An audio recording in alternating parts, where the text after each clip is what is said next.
حضور صلی اللہ علیہ وسلم بھی جب 7 لشکروں کو روانہ فرماتے تھے تو لشکروں کو بھی اکٹھا رہنے کا حکم فرماتے اور پھر 2 اور 3 کی جوڑیاں بنا دیتے تھے، ایک پرانا ایک نیا، کیونکہ ہمارا تو ہر آن قیمتی ہے، سیکھنے سکھانے کا نظام چلتا رہے۔ جی ہاں، 2 کی جوڑی بنا دی جائے اور 2 ساتھیوں کو خدمت میں مقرر کر دیا جائے۔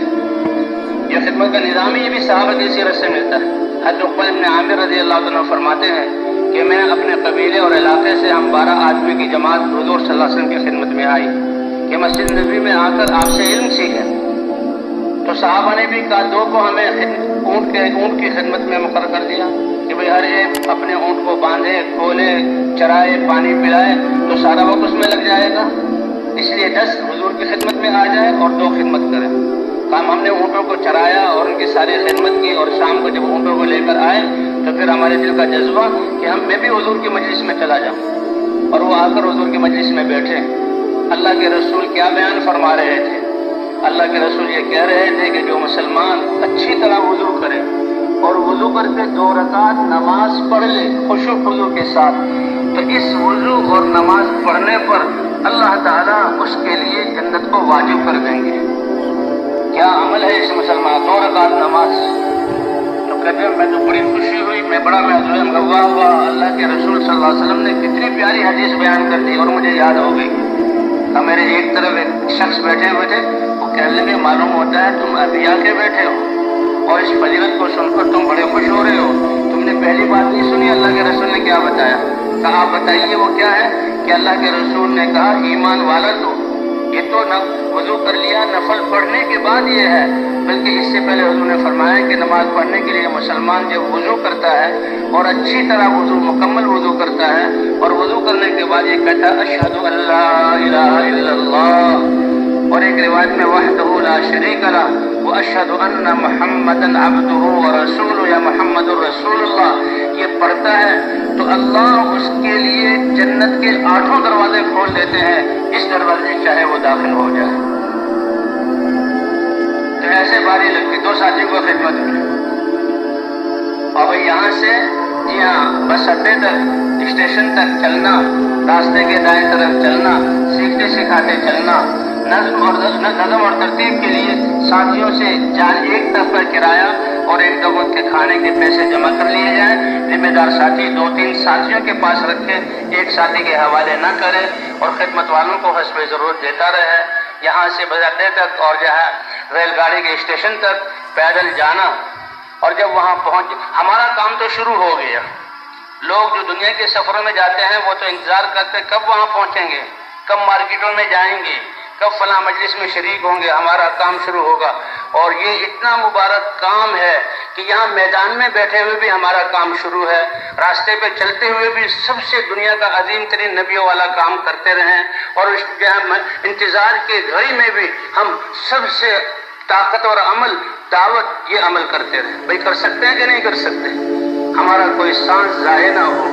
کیونکہ 7 ارب انسانیت میں سے 2 ارب مسلمان یہ حضور کی محنت کرنے والے بن جائیں، اور باقی 5 ارب انسانیت ہمارے نبی تو سب کی ہدایت، سب کے خیر خواہ ہے، وہی خیر خواہ ہمیں ملی ہے۔ یہ 5 ارب انسانیت ناکامی، پریشانی، دنیا کے مسائل اور مصیبتوں سے بچ جائیں، اور دنیا بھی ان کے لیے امن کا گہوارہ بن جائے، اور جہنم سے بچ کر جنت میں جانے والے بن جائیں۔ ان کی یہ جو ہے کامیابی اور خیر خواہی یہ ہمارے دلوں میں ہو۔ اس لیے وہاں انتظار میں بیٹھنے کے بجائے 2 ساتھیوں کی جوڑی بنا دی جائے اور ملاقاتیں کر کے ان کو جہاں بھائی ہم جو اللہ کے راستے میں نکلے، کیوں؟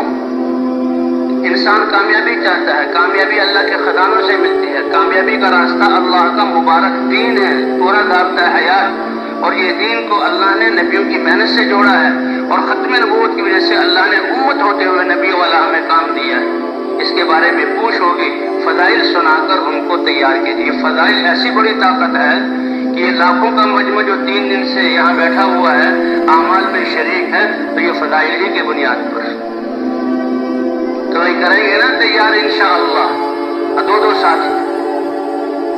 اب جو پرانا ساتھی دعوت دے، نیا ساتھی سنے، اور 2-3 مجلسوں کے بعد پھر نئے ساتھی کو آگے بڑھایا جائے۔ اور بھئی اگر ساتھی بالکل نئے ہیں، دعوت دینے کا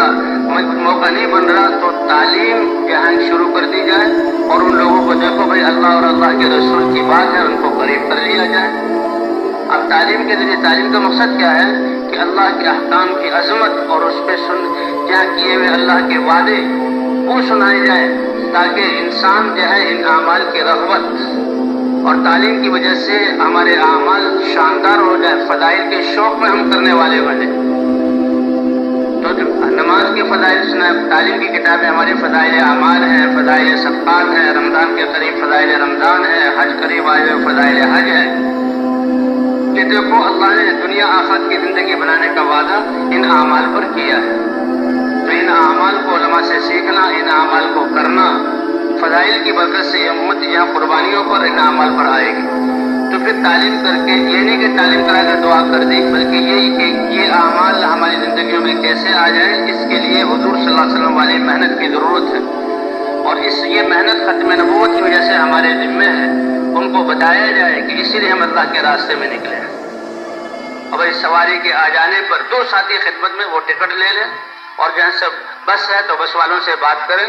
کہ لمبا سفر ہے، نماز کے لیے آپ نے روکنا ہوگا، اور دوران سفر اللہ کو ناراض کرنے والی آوازیں اور چیزیں اس سے جو ہے ہم بچنا ہوگا۔ یہ سفر میں تو کوئی حادثہ پیش آ جائے،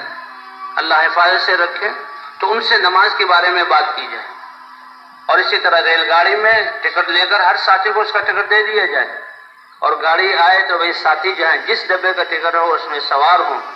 جیسے چلنے میں دائیں طرف چلنا ہے اور نگاہوں کی حفاظت کرنی ہے، نماز میں خشوع و خضوع آنے کے لیے اور زندگی کے پاکیزہ ہونے کے لیے ہمیں نظروں کی حفاظت کرنی ہوگی، کیونکہ یہ نظر شیطان کے زہریلے تیروں میں سے ایک تیر ہے۔ اس نے دکان دکھائی، اس نے بازار کا نقشہ دکھایا، اس نے کھیتوں کے منظر دکھائے، اس نے بہترین بلڈنگیں دکھائیں، گزرنے والی آنکھوں کے ذریعے ان کو دیکھا، پھر نماز میں وہی ریل چل رہی ہے۔ اس لیے یکسوئی پیدا کرنے کے لیے، اللہ کا دھیان جمانے کے لیے نظروں کی حفاظت کرنی ہوگی، خاص طور پر جب اللہ کی طرف بلانے والے تو راستے کے ایک طرف 2 ساتھی ہو کر نظروں کی حفاظت، اتنی بھی نہیں جھکانے کے ٹھوکر لگے اور ایسے دائیں بائیں طرف نہیں دیکھنا کہ فوراً دل میں وہ نقشہ آتا رہے اور پھر نماز کے وقت ہمارا جو ہے وہ نقشہ دہرانا جو ہے گھومنا شروع ہو جائے۔ یہ نماز میں خیال نہیں آتا، نماز میں توجہ نہیں جمتی، بھئی اب ساری دنیا کی چیزوں کو دیکھ رہے ہو، تو اللہ کے راستے میں نکل کر تو زبان کو بھی، آنکھ کو بھی، کان کو بھی اور دماغ کو بھی دنیا کی چیزیں اور دنیا کی باتوں سے بند کرنا ہے، اور اللہ کی عظمت، ایمان کی باتیں، آخرت کے تذکرے، اللہ کا دین، نبی کی عظمت، ان چیزوں کے لیے اور نئے دین کی محنت، اس کے لیے ان دروازوں کو کھولنا ہے، تو پھر دل میں اس چیزوں کا نور آئے گا۔ گاڑی پہ سوار ہوں، بسم اللہ کے ساتھ دائیں پاؤں سے دعا پڑھ لیں۔ سفر کی دعائیں، بسم اللہ توکلت علی اللہ ولا حول ولا قوت الا باللہ، اللہم انت الصاحب فی السفر والخلیفۃ فی الاہل والمال، اللہم ہون علینا سفرنا ھذا واطوی عنا بعدا۔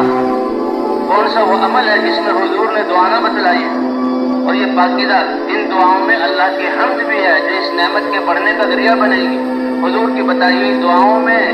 دنیا اور آخرت کے شرور اور فتنوں سے حفاظت کی دعا بھی ہے، اس سے اللہ حفاظت فرمائیں گے۔ شیطان کے شر سے، دشمنوں کی شر سے بچنے کی دعائیں الفاظ ہیں، اس لیے بھائی ان دعاؤں کو یاد کرنا اور ان کا اہتمام کرنا۔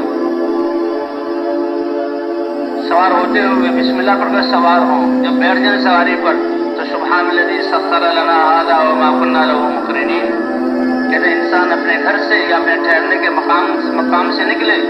ہم اللہ کے راستے میں نکل رہے ہیں، اور جہاں گھروں میں اپنے گشتوں میں یا کسی اور کام کے لیے یا اپنے دنیاوی کام کے لیے، تو بسم اللہ توکلت علی اللہ ولا حول ولا قوت الا باللہ، یہ دعا پڑھی تو اعلان ہوتا ہے ہدیت،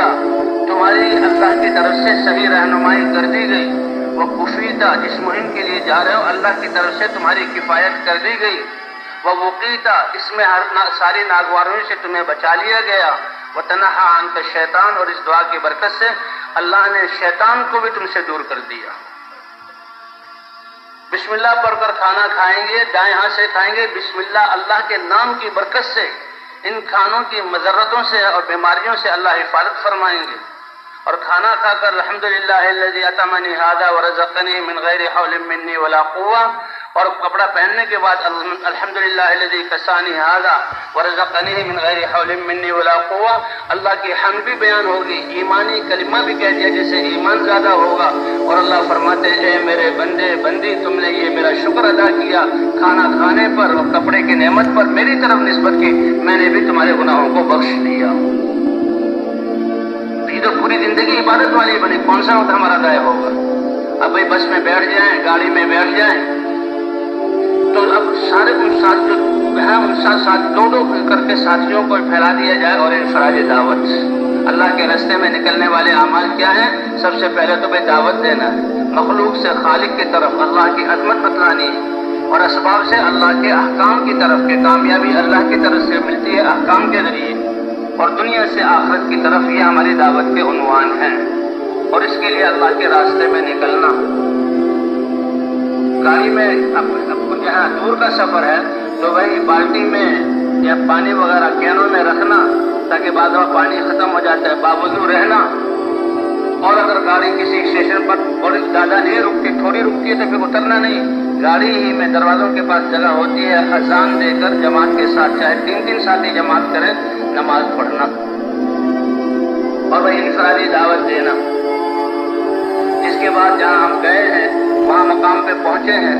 اترے تو سواریوں کو جیسے یہاں سے پیدل چلیں اسی طرح اڈوں پر اسٹیشن میں تو وہاں سے بھی پیدل جائیں اور مسجدوں تک ہم جائیں۔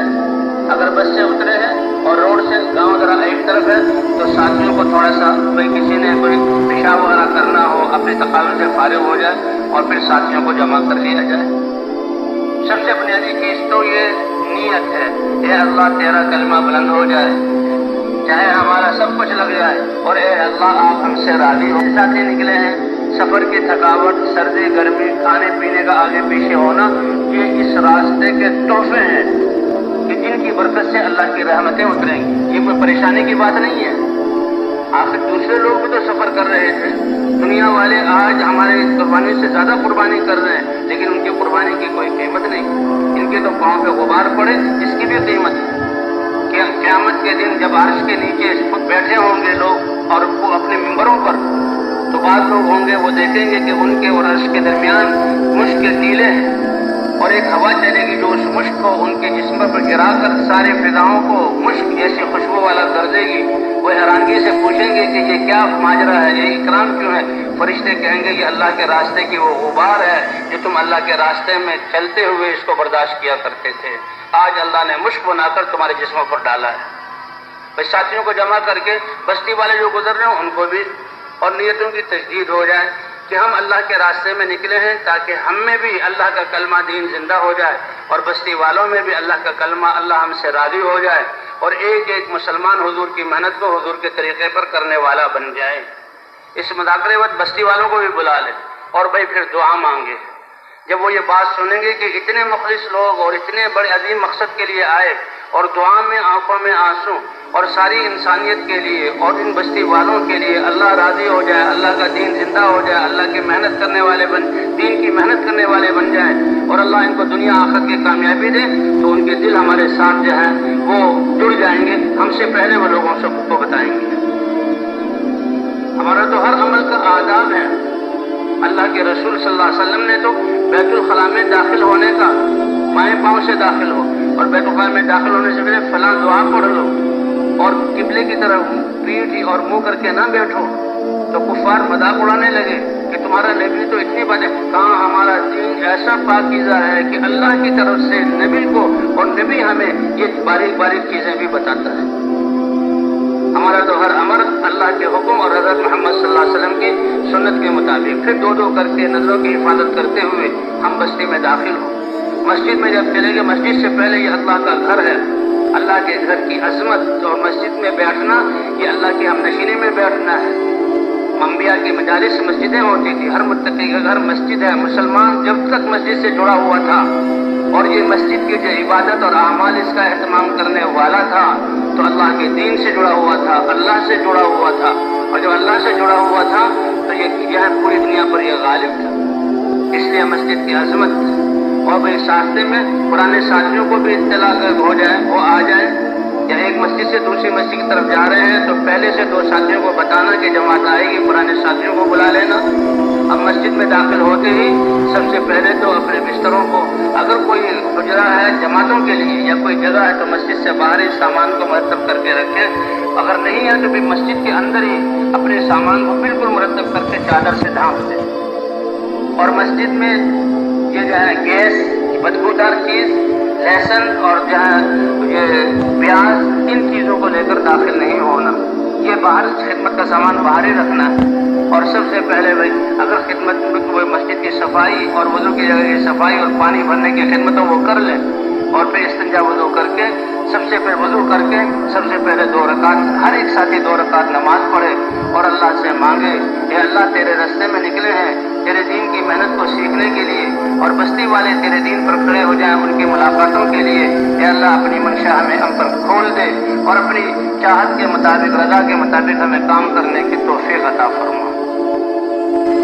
کیونکہ دعوت بھی ہے اور دعا بھی ہے۔ اور سب سے پہلے مشورہ ہے، بھائی پرانے ساتھی بھی اگر آ گئے ہیں تو بیٹھ جائیں، تو بڑی تواضع اور نرمی والے انداز کے ساتھ اپنے حالات ان کو بتا دیں اور ان سے وہاں کے حالات پوچھ لیں۔ بلکہ جب پرچہ ہمیں ملے کہ فلاں علاقے میں تشکیل ہے، یہیں سے پوچھ لیا جائے کہ ان لوگوں کا دین اور دین کی محنت کے اعتبار سے کیا سطح اور کیا حالات ہیں، اور ہم نے اب ان کو آگے کیسے بڑھانا ہے، خود بھی ترقی کریں اور ان کو بھی آگے لے کر چلیں۔ یہ فکر، یہ انسان کی اتنی بڑی دولت ہے کہ جب فکر کو اللہ کے دین کے لیے لگائے گا، اللہ راہیں کھولیں گے۔ اس لیے مشورہ ہے کہ ہماری عقل اور فکر، یہ صلاحیت اللہ کے دین کو زندہ کرنے کے لیے لگے، تو مشورے کی برکت سے اللہ دلوں کو بھی جوڑیں گے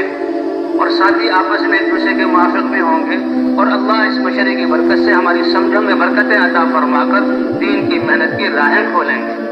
اللہ کا وعدہ ہے وہ لوگ جو اپنی صلاحیتوں کو، جان اور مال کو ہمارے کلمے کے بلند کرنے کے لیے لگائیں گے، ہم سارے